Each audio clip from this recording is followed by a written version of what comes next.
bayang nag-iisip at kumbaga ay pinag-aaralan ng mga sitwasyong ito, alam nila, Sen, alam nila kung saan papunta itong mangyayari sa ating bansa sa usapin ng flood control anomaly. Ay kaya lang ang tanong dito, Sen, ay kung ganyan na ayaw kumilos ng mga dapat kumikilos para umusad ang Hindi, kumikilos kaso. naman sila eh. Oo.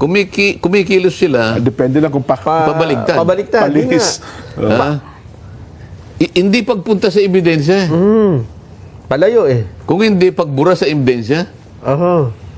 paatras. Ay, ano mangyayari, Sen? Ano ang magiging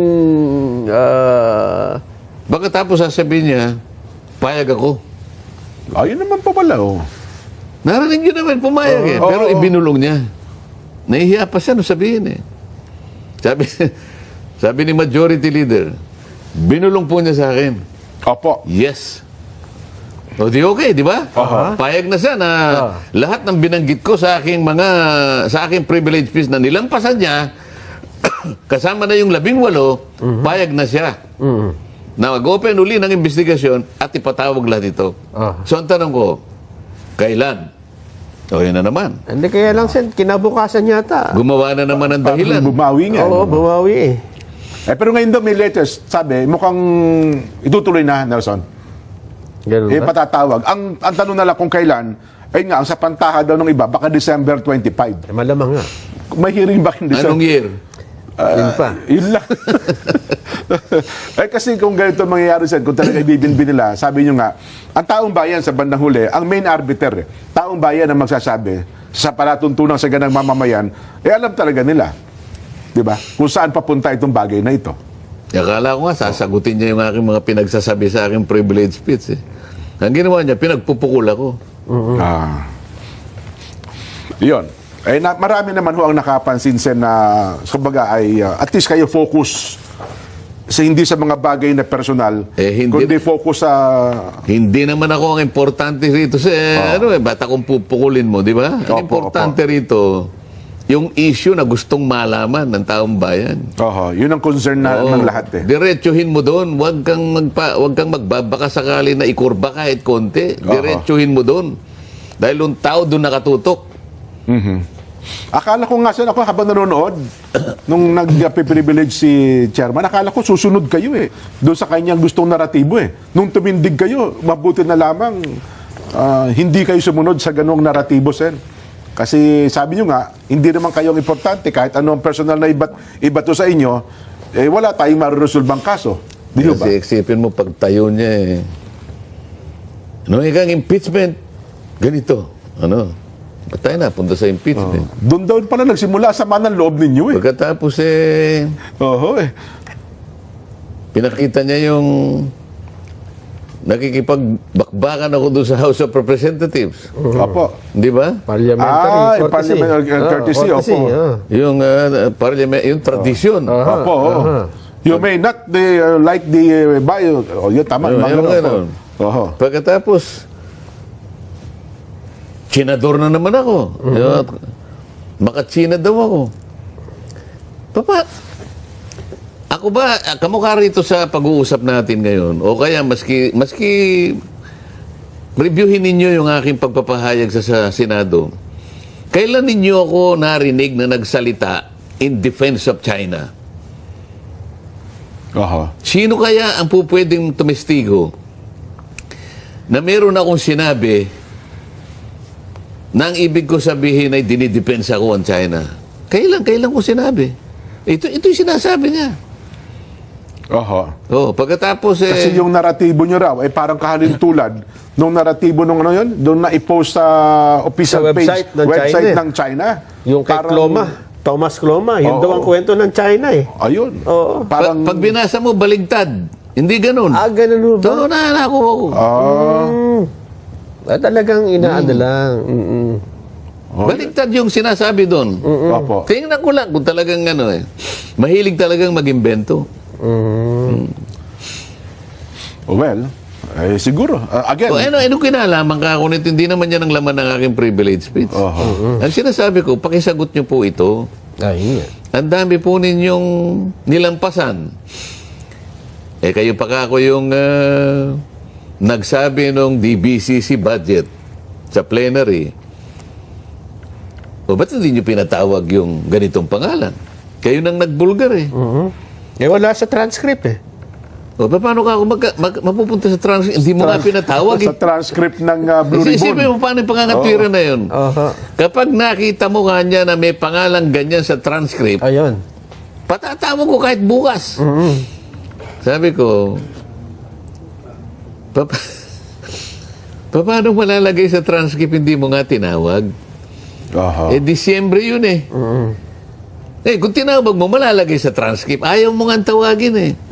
Oh, yung isa pang USEC sa 30 Tamarin Street, hindi mo rin tinawag. Eh, 1 billion ang diniliver doon, yan ang tumanggap eh.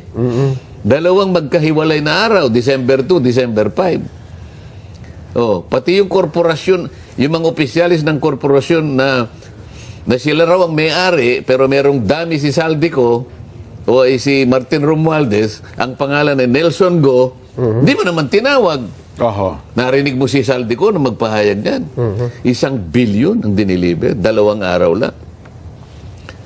Oh, yung isang USEC na binanggit mo ron, may kasamang driver, pati yung sana pinatawag mo.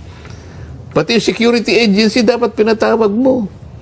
Para sa gano'n, nakita mo yung mga sasakyan na pumunta roon CCTV. sa pagitan ng alas 9 hanggang alas 10 ng gabi. Eh, ikaw nga eh. Si Gutesa eh. Hinanapan mo ng CCTV. Samantalang yun, hindi mo man lang. Ang dami. Yung dating gobernador ka ako ng Ilocos, na gusto niyang pumunta rito, mag-testify. Nakikiusap. Sinabi ko sa'yo, hindi mo rin. Pero sa bandang huli, siguro ang tanong, ano ang importansya kung bakit kinakailangan ating mag-focus na sagutin itong at maresolba ang iskandalong ito ng flood control? Bakit ka mo? Sabihin, kasi tinatanong ng ating mga kababayan, ano hong importansya para mag-focus tayo dito? Kasi sabi niyo, dapat mag-focus tayo dito, di ba? Sa isyong ito. At huwag kung tayo lumis kung saan-saan. Bakit ho ba? Ano ho bang importansya kung mag-focus tayo dito at matukoy natin talaga ang may kinalaman sa napakalaking nakawang ito sa kaban ng bayan? Eh, ikaw na nga nagsabi na para matukoy nga eh. Opo. Paano matutukoy kung yung mga ebidensyang magsasabi doon sa pinakamalalaking isda Oho. at matukoy natin kung sino-sino sila at ilan sila? Ayun.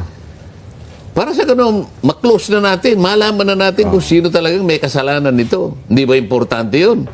Ayun, yun ang mahalaga sa ano. O siyang nagsabi. Oho. Kung saan tayo dalhin ng ebidensya, doon tayo.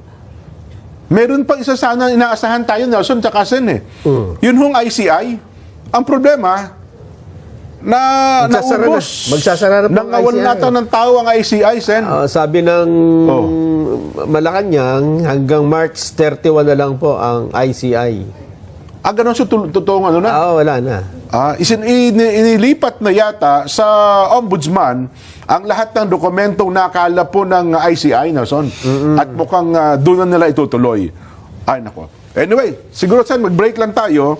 Kasi kaya ko na itanong yung ICI, kasi yan ang ating itatanong sa ating mga kababayan eh. Ano ha? Ang itatanong natin sa kanila, natapos na investigasyon ng ICI, ang natira na lang, sino ngayon, Chairman? Andres Reyes. Ang magiging tanong natin ay ganito, kontento po ba kayo sa naging takbo ng investigasyon ng ICI? Ulitin ko po ha, kontento po ba kayo? Kontento ka ba sa naging takbo ng investigasyon ng ICI?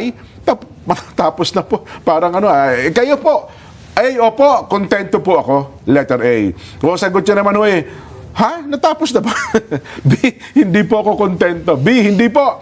Ang paraan po ng pagsagot ng ating Vox Populi ay ganito, ha? I-scan niyo po yung QR code na nakikita niyo po sa iyong television screen. QR code, direct. Yan. QR code. Ayan, ano ha? Yung QR code po yan, kasi akala niyo baka Tira ng tira, personal. Ano sinabi nung justice na yon? Dalawes. Sabi niya, how do you rate Senator Marcoleta as a lawyer? Walang kagatol-gatol eh. Senator Marcoleta belongs to the lowest rung of lawyers. Sumagot ba itong senador na ito? Your Honor. Sinabi ba niya? Dapat itama naman natin. Kasama namin sa Senado yan eh. Your Parang Honor, ganun. wag naman ganun. Oo. Alam kong mababang klase lang siyang abogado. Pero wag mo naman gaganunin, di ba? Dapat sana. Wala naman yata sa code ninyo yung ganun eh. Oo. Nakita Bilang mo yung double kapwa-abogado. standard? Alin ang mas masakit? Oo. Isip-isipin mo. Ba't nagagalit ba ako kung yung tingin niya sa akin, akong pinakamababa ka? Ay, Ako tatanggapin ko na. yun Kung ang ang tingin, paningin niya eh. kung ang Oo, tingin niyo tayo sa akin, din eh. ako na ang pinakamababang lawyer, okay lang sa akin yun. Oo. Di ba? Ginamit Ang pa sinasabi nga. ko lang sa kanila, wala naman kayong karapatang sabihin pa yan. Ayan. Nagkakaintindihan na tayo, kaya siguro kayo ang pinakamagaling, ako ay siguro yung pinakamababa, okay na tayo. Aha. Pero wag niyo namang, nagsalita ba yun? Wala. Yan sinasabi ko. Totoo sin, ginamit pa nga doon sa privilege speech ng isang araw. Ay, di ba? ganun nga. Palagi nilang anong tawag dito? Pinangangalandakan. Pinangangalandakan sa Yan. tao. Wala naman sa akin yun eh. Oho. Kung yun po ang pagkakaalam nila sa akin, sabi ko naman okay lang, di ba? Akala kasi nila sin mapipikon kayo sa ganun. Hindi nila alam. Sa tagal natin nagpo-programa dito, marami na gustong pumikon sa inyo. Hindi kayo napikon. Malalaman lang naman Di ba? ang tao makakaalam eh. Oho. Di ba? Mapipikon lang si Sen pag dinaya mo sa chess eh. Pag tinago mo yung phone. Doon tayo magkakagulo na tayo doon. Ay, nako. Ang tanong natin ay kontento ka ba sa naging takbo ng investigasyon ng ICI? Sabi ng ating mga reactors, hocus-pocus lang. Resulta niyan, Rolando Baguisa, Punturin, Valenzuela. Hindi po ako kontento, hindi po natukoy ang mastermind sa korupsyon ng flood control, Nelson Dadan, Imus Cavite. Hindi po kasi hindi po malaking isda ang pinoprotektahan nila. Reynaldo Mangulabnan, Yuen Long, Hong Kong. Hindi po, ginawa lang po nilang pangpabagal ng investigasyon para di makarating agad sa mastermind. Kababi ng Bulacan. Hindi po kontento, parang wala naman po nangyari. Just Vlog. Oy, Kuya Just Vlog ng La Union, kamusta po kayo, ha? Hindi po ako kontento, mas dumami pa nga ang tanong na hindi masagot-sagot. Chris Larcena, Bagumbong, Caloocan. It's a waste lang po yan. Walang kwenta ICI. Nagsasayang lang ng pondo. Wala naman talaga pakinabang sa bayan. Kishi, Japan. Hindi po, nag-aksya lang tayo ng pondo sa ICI na yan. Albert Villaray ng Maynila. Hindi po. Di nga po maramdaman eh. Roger Bares, Valenzuela City. Hindi po, Ricaport ko ng Bohol. Ayun. Babatiin na. Sige. Sen, binabati kayo ng mga taga-distrito ng Spain. Oy. Happy, Friday. Mula kay Kuya Patrick De La Rosa. Ay, si Kuya Patrick de la Rosa ng Madrid. Opo. Madrid, Spain. San? Sa lahat po ng mabati sa akin, Vaya con Dios. Ayan. Ay. Madrid eh. Opo. Gusto nyo lagyan ko ng tono? Kasi yung ibang pagka Latin America, iba eh. Iba. Ano ba yung salamat sa ibang... Hindi ko po alam. Ang alam ko lang, natatanda ko lagi, si Padre. Latin yun. Si Padre. Baya ko Diyos. Ano ha? Ito pa, sa ganang mamamayan, watching po mula sa Hong Kong. Ayun, Feather and Bone Grill, mula po kay Miss Lloyda Ploma.